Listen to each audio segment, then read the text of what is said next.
All right, starting.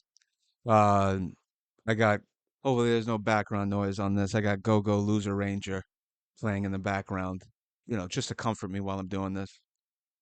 And it's the dub, which is not bad. I'm only listening to episode one, only watching episode one so far, but I will say the English dub is not bad. It's got some personality to it. Anyway, back to what I'm actually here to talk about, which is Concord, but not really the game, just the discourse around the game, pretty much like everyone else is doing. Where I don't, well, it's gonna be a rant. It's so weird because I don't know if it's I didn't look up if it was a hero shooter or not or whatever. Most of the time, if something's going on and I don't know about it or I don't care, I don't pay attention to it. But all I've seen since its release and subsequent shutdown, I think it's only been like a week or two since it was released, are just posts from the tourist slash grifter side of social media. And I guess I have to include myself in that now that I'm recording this. But I'm gonna eventually spiral off into something else in a little bit.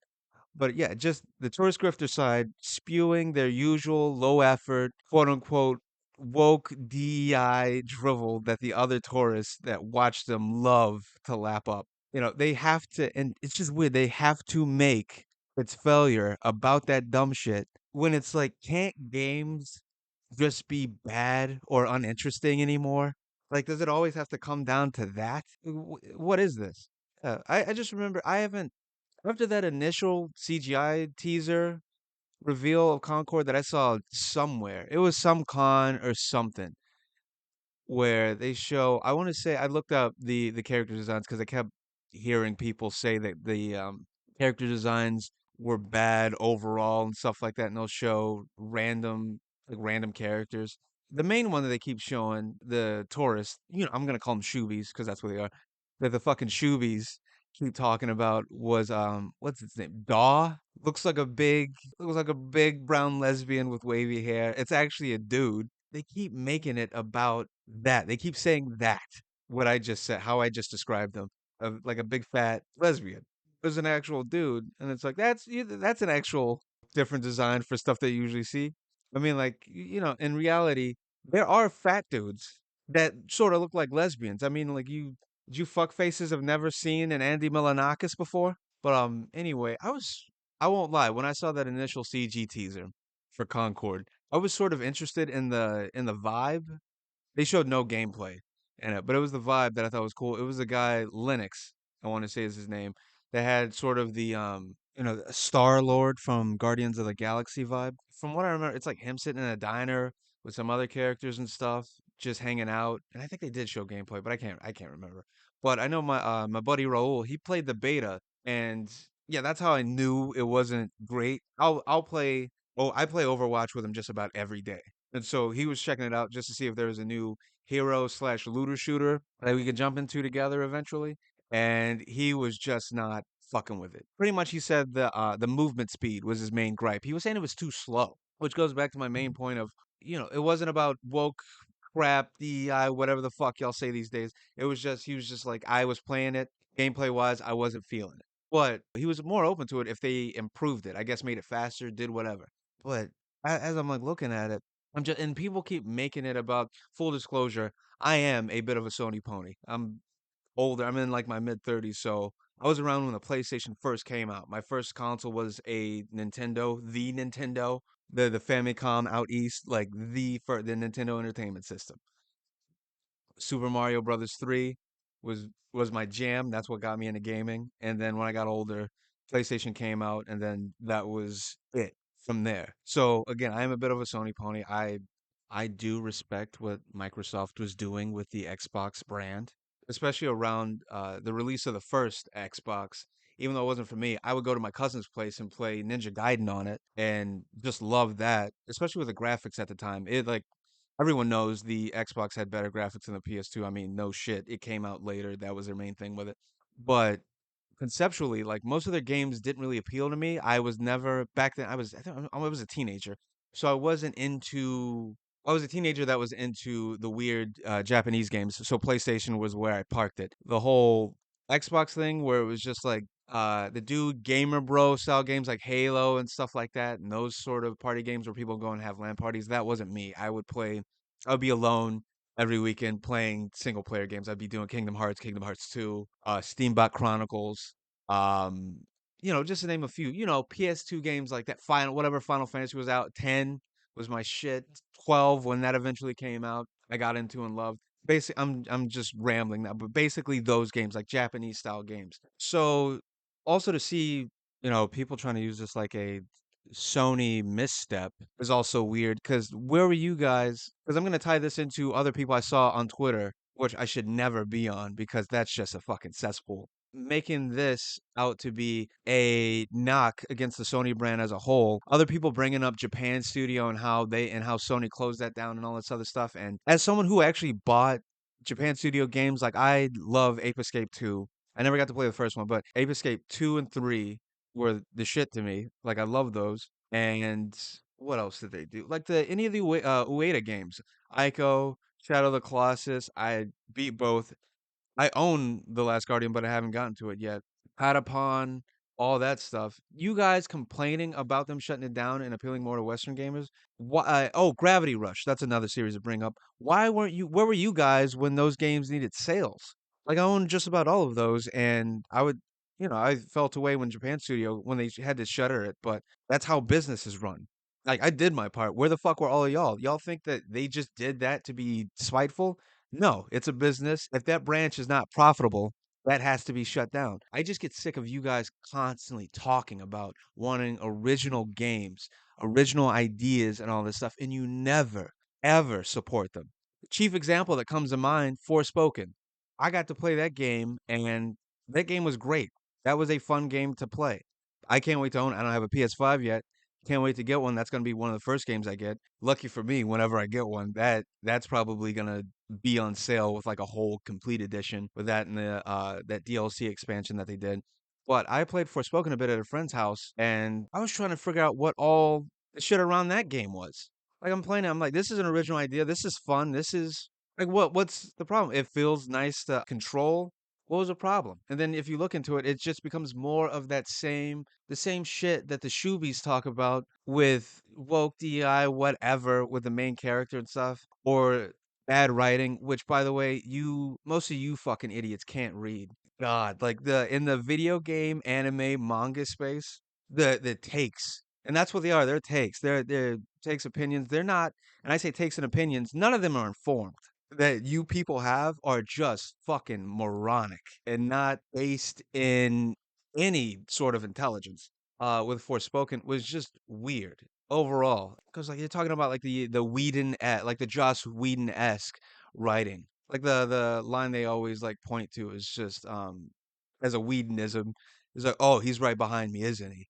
Or well, that happened, that sort of shit. It's like it's that trope of Seinfeld isn't funny. Seinfeld isn't funny as a trope is Seinfeld itself as a show, the time that it came out was revolutionary. It's known as the show about nothing. So its comedy was different. So everything after that tried to copy it to a point or was influenced by it. So anytime somebody that came up after Seinfeld, like an audience member or like a viewer, I should say, a viewer that was watching something in comedy and they weren't aware of Seinfeld or they grew up in a time after Seinfeld had already, reached its peak and was no longer on the air, they would be catching and consuming all these elements that other comedy shows took from Seinfeld. And if they were to go and revisit Seinfeld, they would just think, oh, this isn't funny because I've seen this elsewhere. But of course, you've seen this elsewhere because everything took from that. So you say Seinfeld isn't funny, which is stupid because it is funny to you, but it's just old now. Everything that's funny to you about it, you've already laughed at everything that's funny about it. You just don't know it yet. And then if you're wondering how the fuck does this apply to Forspoken, the way that it does is Forspoken was written by a team of writers with older sensibilities, chiefly Amy Hennig, as far as I know, who was responsible for the Uncharted series. She was chief writer of the Uncharted series, and as far as I remember, Legacy of Kain, the or slash Soul Reaver, that series, I'm not gonna check on that, but I'm pretty sure that's right. And yeah, so of course it would have those older sensibilities, those Wheatonisms and all that stuff that you guys liked in Uncharted. But then if you put in something else, all of a sudden, and then it was suspicious that all of a sudden it's not fun when it's with not only a woman but a black woman. Not that I'm accusing you of anything, but I'm totally accusing you of everything. Well, not you, the fucking Shoobies. So apparently that's fine for this franchise that sells millions of units and is beloved, like a beloved Sony franchise. But then when you bring that to this, sort of, it's not a new take on an isekai. It's, just a different take. All of a sudden it's shit or it's bad, which I can get if you're just tired of that. But, it's in a different setting. It's fine. And most video games, to be honest, most video games don't have great stories to begin with. The only series I can think of that had a fresh take on story writing was the Last of Us series, which was amazing, especially part two. I'd been waiting forever for a game to do narratively what The Last of Us Part 2 did. I mean, because with both games, you're basically playing a fucking Coen Brothers film, which is amazing to me. And the way it just tracks, or like how well it's paced narratively and how well it's written, and how just at a loss for words I was after I completed the first game. Just I had never felt that before, and then they did it again with the second one, to the point where they earned that, any other game that would have whatever the series name is, part 2, that part 2 would come off as pretentious, but then when you play it, it's like, "Oh, no, they earned this. This is legit The Last of Us Part 2." These could be put together as one game. You just get like you just get a time skip from it. It's the same thematically. It feels the same narratively. It's still just as strong. It's fantastic. I'm getting off point here with how much I love, The Last of Us. But for people to come at it, like the way that all of a sudden gamers care about good writing, when again, like a bunch of these fuckers can't even read and have next to no media literacy, is astounding to me. It just feels. I don't know, it almost feels like a tactic, like a justification for how much they want to hate on something. Because I mean, because this doesn't, it never checks out. It's like, okay, you're saying that about this game, not to be a whataboutist, but what about all the other shit? Like this is no better or no worse than anything else that they trudge out. Again, when it comes to Forspoken, I can hardly ever, especially with an open world game, it's so hard to narratively structure, around that gameplay style, or that genre of game, the open world sandboxy game. The only thing that I can think of that came close was Ghost of Tsushima, and even that, it was not that great. That story, I beat the game, platinum did. At the end, the story was not that memorable. It even ends the way that I would expect it to end, with the boss fight that I would expect to have. Even though they give you a choice, but the choice just feels so the choice at the end just felt so weak. I love that game overall though. I it's Ghost of Tsushima is the best Way of the Samurai game that Acquire could never make, is what I always call it. But anyway, yeah, Forspoken, it was a good original game, and anyone who was like shitting on it because of the narrative, I was again like, do you guys play video games?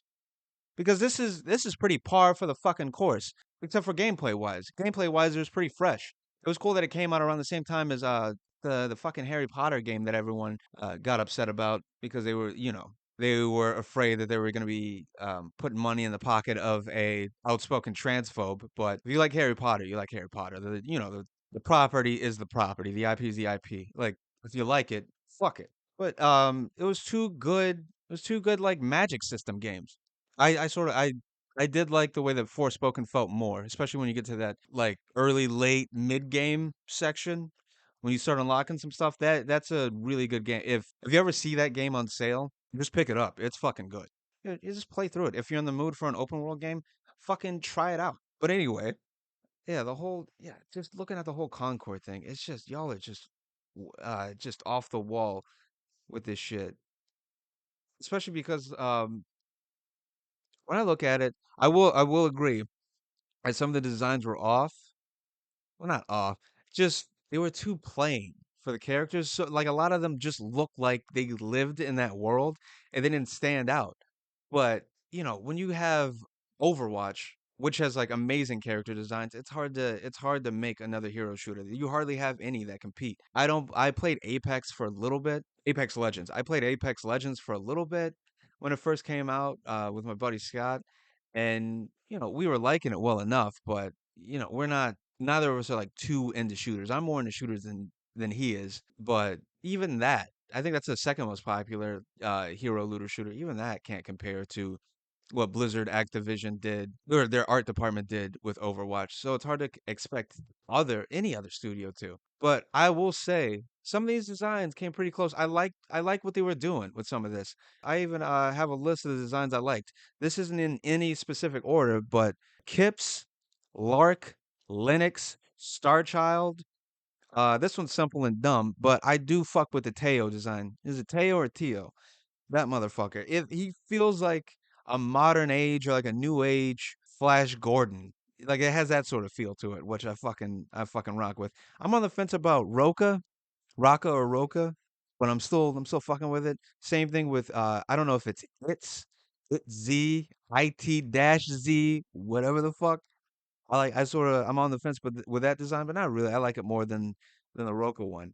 And then one off I love because I love that almost like utilitarian style robot design that some sci-fi will do. So I fuck with that. So I'm looking at these designs and these are good. Like how are y'all shitting on these? Like yeah, even the one for Daw I'm fine with because of the mix of color in it. And it's a bigger character and shit like that. But yeah, just everyone making it about other shit has just been weird. And then also trying to make it about like a failing on Sony's part because it spent 8 years in development is also really fucking weird to me because it's these fucking armchair executives whose opinion slash takes I constantly have to read where they don't know what the fuck they're talking about or how to run a business because their shit is all the shit that they suggest they would bankrupt anything within a month. They keep shitting on this game saying it should go away, yet they keeping it in the zeitgeist. They're keeping it, they're keeping attention on it. I don't know if you motherfuckers know this, but businesses like those executives, those people that sit around and looking at numbers, they only give a fuck about engagement. They just look at the numbers. How many people are talking about this? Not why are they talking about this? Not really. It's almost like a revolving door. Like as soon as one team, is outed or ousted, another one comes in and they'll look at like old IPs and they'll just be like, okay, what are the numbers on it? Especially now. Like you people think you're doing something by disliking, like mass disliking, brigading, really. Brigade disliking trailers and shit. Those dislikes still count as engagement. So you're just ensuring that you're just gonna get more of the shit that you say you hate. And why would they appeal to you if you keep saying that you're not buying it when people are? They're not gonna appeal to you if they're gonna appeal to people who are actually giving them money. That's how a fucking business works. Which doesn't really count with Concord because a lot of people didn't really buy it. I don't even know why they tried to sell it in the first place. Well, I know why it's been 8 years in development. They tried to recoup something, but after a while, they should have tried to figure out how to. Here I am being armchair executive. They should have figured out some sort of free to play plan, but you know, that releasing it for a price was definitely worth a shot. Probably even would have helped if they just waited for the secret level episode to air. Just to get people more into the world, see and the characters, see what it's about. But it just didn't work out. I wonder even after that episode airs if it'll drum up interest in Concord again, and they'll try to re-release it as a free-to-play game. I think they did the same thing with Foam Stars, which was I can't remember if Foam Stars is a Sony exclusive or first party at all. But I remember there was gonna be like their sort of answer to Splatoon because it played way too similarly to it. And I think they released that as a priced game, but I think that came out. I think now it's free to play. Or was the server shut down? I should really look into that. I can't fucking remember. Actually, I'm not going to. I played it for a little bit. It was fine. I'm just guessing it didn't. The PlayStation ecosystem wasn't like a great place to try to hit a Splatoon clone. I mean, I don't know where else you would try with a Splatoon clone other than the PlayStation or Sony ecosystem because I don't think that would fit on Microsoft shit at all. Their branding seems to be very edgy teen focused, but that's just a take that I get. Just because it's especially with Game Pass and stuff, because that feels like something that if I were a parent, I would get my kid an Xbox with Game Pass just to shut him the fuck up, so I don't have to worry about buying him games all the time. Because like PlayStation seems to be more for like the artsy kids that want to play games or play play like the weird whatever Japanese games, the artsy shit, which is what it's always felt like. But yeah, just I guess that's it for the rant. I can't think of what else. I've run through my notes. this is just me talking about people talking now. Well, this is what the whole thing was. But yeah, yeah, just I don't, if you don't like it, shut the fuck up.